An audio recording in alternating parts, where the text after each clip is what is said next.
Good day, emerging mothers. I am so excited that around this time, 7 p.m., guess what? I was passing another one of my favorite eateries. This, where I am now, is called, and listen, you know what? I'm really helping some of you all out. So the next time you visit Texas, you will know some hot spots to visit that have delicious food. So I happen to be passing my other favorite. The last time we were talking, or at one of the previous connections we had, I was at La Madeline, but this time I'm at Black Walnut, and they are delicious. So you'll have to put that on your list. So if you ever come to town, then of course you will be able to just already know where the delicious spots are.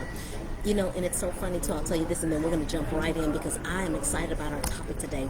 It will focus specifically on transition planning and things that you will want to do or consider, if you will, prior to that actual transition day, prior to that day where your team will be transitioning out of the home. So,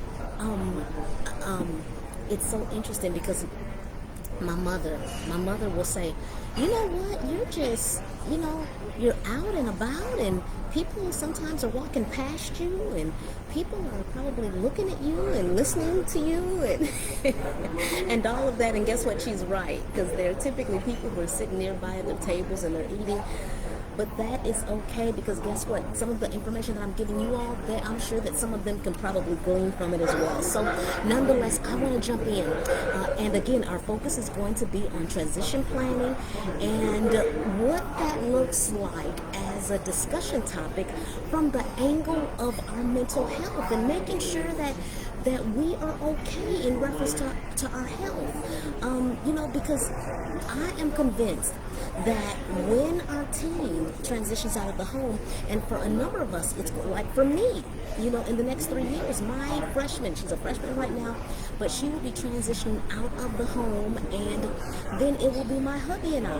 And so, there could be feelings of loneliness. That loneliness can then lead to anxiety if it remains untamed. That anxiety can then lead to depression, and we absolutely must take care of ourselves right now so that we have tamed these emotions. We felt them, we were dealing with them prior to that transition taking place. So what I want to talk to you about today is, first and foremost, we absolutely must relax. We must relax in our body. We must relax in our thinking. It's just essential that we begin by relaxing. And guess what? It's important that we retain. And I will go a little deeper into what I mean as it pertains to retaining. After we retain, we want to make sure that we are reminiscing. That reminiscing and that reflecting is going to be so very important. And then guess what? We're going to conclude by me talking about and taking a deep dive into renewing. And then I'll share exactly what it is that we need to be renewing. So let's jump right into it. So when I start off and I begin to discuss just relax, as we're thinking about our team's transition out of the home, guess what? We want to breathe when those thoughts hit our mind. We want to exhale. We want to release the stress that we begin to think about and feel and sense in our limbs and in our body as it pertains to what this looks like for our household. Yes, we will be getting one less plate or saucer or bowl out of the cabinet. We will end up, communicating with them more from a digital perspective, and even social media, that will increase. So we want to begin to embrace those thoughts right now. But in the process of us embracing those thoughts, we want to breathe, just to make sure that we're taking care of ourselves. We're releasing what we need to release, as we are making sure that we're embracing what that's going to look like with that one less person in our home. Us walking past that bedroom door, and us, right now we're probably used to that bedroom door being closed, and so that all of that will look different. And guess what? That is okay. That is okay. So let's really make sure that we are relaxing. and releasing, if you will. Secondly, we want to really begin thinking about retaining our own parent posse. Listen, now that we are about, clearly almost over 200 almost 250 as far as our mothers in our Facebook group, right now, I consider us each other's parent posse. We're able to just jot down questions in our group. We're able to, of course, chime in like right now. If you'd like to ask me a question right now while I'm talking, I will be sure to answer that question. And so, we are each other's parent posse right now. And then there can be some people who you're thinking of right now, who you may want to reach out to begin to really deepen those relationships prior to your teen's transition out of the home. There may be some people that you feel comfortable with just sharing your inner feelings regarding what that looks like as that date is approaching. There are a number of mothers who are in our group and their teens are seniors, and then there are some who your teen is a high school junior, and so of course you have a little more time to create your parent posse. But for those who have high school seniors who have yet to create their parent posse, you may want to do that. It could be family members. It could be a combination of family and friends. It could be a combination of only friends, if you will. But there are in our group, I recorded a video. There's a recording on how you can go about creating your parent posse, because the first thing you'll want to do, and I'll allow you to find that video, and if you'd like me to recap that in a future recording, I will most certainly do that. But you want to identify what you would like in the people that you are going to be reaching out to provide that support that you'll need prior to that transition day. If you may be the type of person where you need a large group of people, and maybe you all can meet, I don't know, on a bi-weekly basis or on a monthly basis, up until that transition day, the date that you'll be dropping your teen off on the college campus. Like me, believe it or not, although I'm far from being a shy person, really more so, and those who are close to me know that I'm really a private person. I really, as far as, just sharing, you all are the ones that I am sharing with. I'm one to do very, very little sharing. I know you all are unable to believe that, but I am. I have told you all more than I have told people who see me on a day-to-day basis in reference to, my teens and emotions in reference to my teens transition out of the home. And so, but you all are the ones that I look forward to talking to in the evening. So listen, drop down in the chat. What are the types and what personalities do those who you would like to include as a part of your parent posse, what types of personalities or what type of people do you foresee reaching out to, or maybe some people who are already in your scope and who are already within your space? Jot in the chat the type of people that you foresee yourself reaching out to and including as a part of your circle. Just drop that down in the chat. The type of people who you believe that you would reach out to when it comes to, of course, that parent posse, creating that parent posse. And as you're chatting that, thinking about and even jotting that down in the chat, I want to share with you just a few things that I would recommend under the umbrella of course, retaining your parent posse. And this is the importance of retaining the parent posse, of course, because there have been some studies that are performed, and one of the studies is by the Pew Research Center. The Pew Research Center, they did research some years ago, and their research showed that 82% of adults have felt that their phone usage have hurt it has hurt their conversations and their one-on-one dialogue with people. And I would agree with that I can foresee even families, as we're out and about and we're seeing families, are they communicating, the whole time that they're face to face? We see a lot of people on their phones. And so with that being said, that alone, I think speaks volume, and that, us looking at that makes a portion of that study valid, because we really see it for ourselves when we're out and about. So I would encourage you to relocate yourself on the outside of your front door, and let's make sure that we're getting out of the house and we're saying hello to people. I just giggle at my mom, because when she is out of the home and when she is out and about, because of course she lives by herself, then she makes conversation with people that she sees. She can be on the way to the grocery store or something, and she'll be in the grocery store and she'll be shopping, and she will see a very interesting hairstyle that someone is wearing, and so she'll say, oh, she'll engage with them, and she'll say, that's an interesting hairstyle, or she'll see them wearing a certain style of clothing, and she'll inquire about it. And I think that is so funny. It's so funny. So that can be done. That can be one, in addition to your retaining your parent posse. That can certainly be, a way that you can interact with other people. And then also making good use of, there's some parenting apps out there. One of the parenting apps is Mush, M-U-S-H. And then another one happens to be Peanut.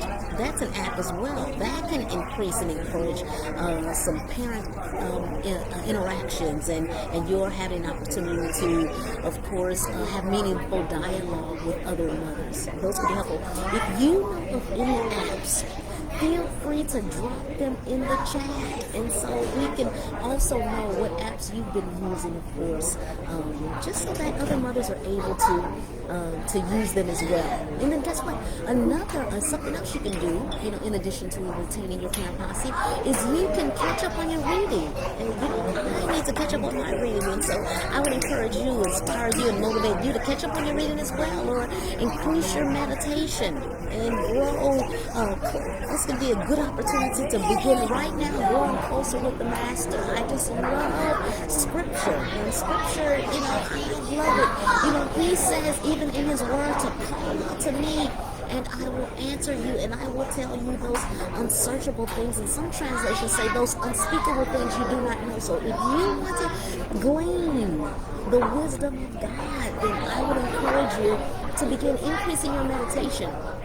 And I know that will deepen your relationship with Him. Guess what? Also, your music, and catching up on some words of wisdom, or some clips on YouTube as it pertains to nutrition, or there are different types of things that you can definitely do. So I am counting on you to take care of yourself and take one day at a time, and to avoid isolation. So listen, we have talked quite a bit. We've done a deep dive into, of course, relaxing. We're relaxing our mind, we're relaxing our body, and then we're retaining people to be a part of our parent posse, of course. And then next, it's all about reminiscing and thinking back to when your son or your daughter was a baby, and reflect on those activities and those actions in how you them from day one. My goodness, from day one we have been preparing our babies up until this date.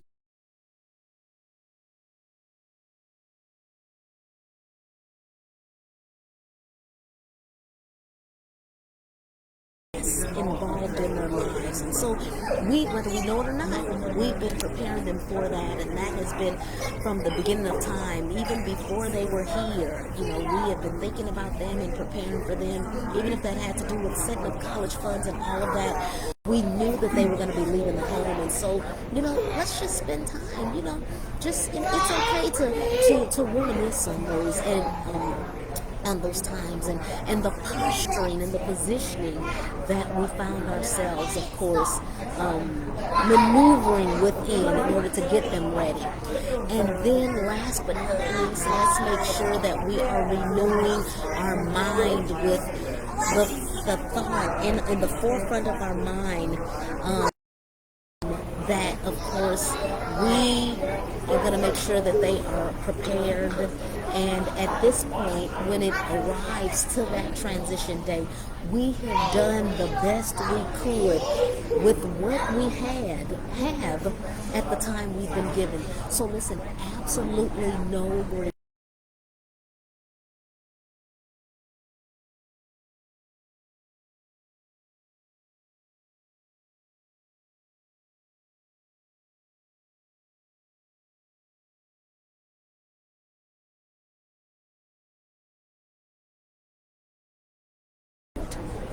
We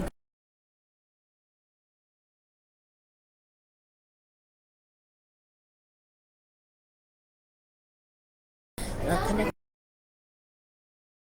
Let's release that and then move forward, and move forward in reference to continue to preparing them prior to that transition day.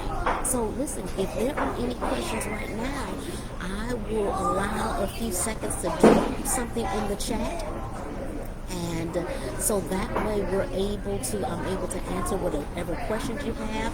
Just wanted to give some tips, if you will, as it pertains to what we ought to be doing before that transition day even approaches. So what questions do you have for me?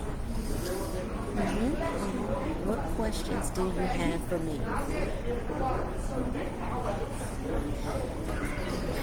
And as you're thinking about any questions at all, I just want to make sure that we are allowing this to be a lesson of resilience for us, as we move forward, doing what needs to be done. Making sure that, of course, we are practicing the necessary principles.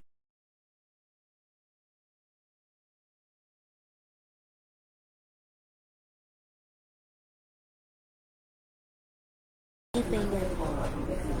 If anything comes to mind, you know that you can always DM me. But if we need to